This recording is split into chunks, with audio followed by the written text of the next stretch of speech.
Maka sungguh beruntung orang yang banyak istighfar. Kata Nabi SAW, tuba liman wajada fi sahifatihi istighfaran katsiran. Sungguh beruntung orang yang mendapati dalam catatan amalnya banyak istighfar.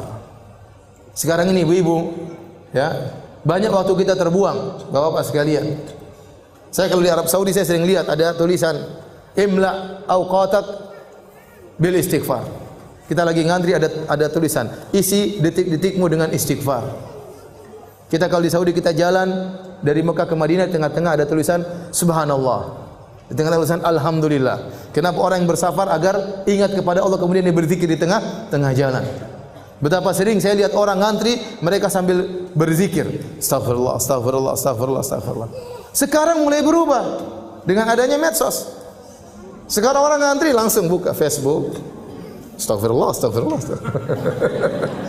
Alhamdulillah, alhamdulillah. Sekarang lihat macam-macam. Malah bikin dosa sambil nunggu bikin dosa. Kenapa lihat macam-macam sambil nunggu? Isi waktumu menunggumu antrianmu dengan dosa. Seakan-akan begitu. Lihat berita macam-macam, lihat berita hoax, lihat komentar-komentar, cari-cari kesalahan orang, ikut nge-share keburukan, ikut komentar keburukan, ikut nyakitin hati orang lain, nuduh yang tidak-tidak, ikut sebar berita bohong, ikut mendengar berita-berita ghibah, ikut baca berita-berita ngerumpi, melihat aurat orang lain. Isi waktumu dengan dosa, seakan-akan demikian. Nah, kita ini banyak dosa. Maka kalau kita lagi di mobil, istighfar, astagfirullah, astagfirullah, astagfirullah. Lagi nyetir, astagfirullah, astagfirullah, astagfirullah. Enggak usah malu-malu. Kadang kita duduk bareng mau astagfirullah enggak enak. Kayak soalin. Model kayak begini nanti cuek aja. Kerasin suara, astagfirullah, astagfirullah. Tumben, Bu. Astagfirullah, astagfirullah, sudah cuek. Sudah istighfar aja. Cuekin. Kalau kita terbiasa, nanti jadi biasa. Ustaz, saya takut riya. Kenapa anti takut riya? Karena anti tidak terbiasa. Orang itu terkadang takut riya. Kenapa? Karena tidak terbiasa. Kalau terbiasa cuek, orang bertamu di rumahnya, sebentar, saya mau sholat duha dulu ya. Cuek aja. Tapi kalau wah, itu berarti karena dia tidak biasa sholat duha, makanya dia apa? Takut riya. Tapi kalau dia biasa cuek, dia enggak peduli dengan manusia, gelar sajadah Allahu Akbar, tamu-tamunya ngobrol biarin aja. Harus biasakan diri seperti itu. Ya. Di bandara buka Quran takut riya. Kenapa? Karena jarang baca Quran. Kalau sering baca Quran di mana-mana enggak ada takut riya. Insyaallah, maksudnya Allah jaga diri. Ya. Maka maksud saya banyak waktu kita terbuang isi dengan istighfar, astagfirullah, astagfirullah, astagfirullah. Orang kalau sudah istighfar manfaatnya banyak. Allah berikan dunia dan juga Allah berikan akhirat. Yang sering saya sampaikan. Siapa yang lebih baik daripada Allah Subhanahu wa taala? Tidak ada yang lebih baik daripada Allah Subhanahu wa taala. Kalau orang bertobat, kalau orang beristighfar, Allah bukan cuma ampuni dosa-dosanya, bahkan Allah kasih bonus dunia dan akhirat. Ya. Apa kata Allah Subhanahu wa taala? Ya. Tentang perkataan Nabi Nuh alaihi salam, "Faqultu astaghfiru rabbakum innahu kana ghaffara, yursilis samaa'a 'alaikum midrara wa yumdidukum bi amwalin wa banin wa yaj'al lakum jannatin wa yaj'al lakum anhara ma lakum la tarjuna lillahi waqara." Aku berkata kepada kaumku, istighfarlah kalian. Sungguhnya Allah Maha Pengampun. Niscaya Allah akan turunkan hujan, yaitu hujan apa? Hujan rahmat. Bukan hujan bikin musibah. Ini perkataan Nabi Nuh kepada kaumnya. Namun tatkala kaum Nabi Nuh tidak beriman, Allah tetap turunkan hujan, tapi hujan apa? Azab. Seandainya mereka beristighfar, hujan yang turun bukan hujan azab, tapi hujan apa? Hujan rahmat.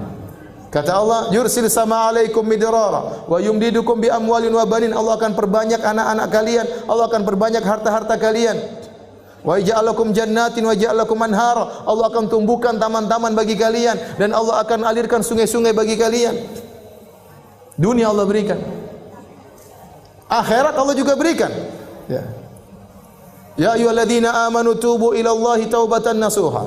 Asa rabbukum ay yukaffira ankum sayyi'atikum wa yudkhilakum jannatin tajri min tahtiha al-anhar. Wahai orang yang beriman, bertaubatlah kepada Allah dengan taubat yang nasuha.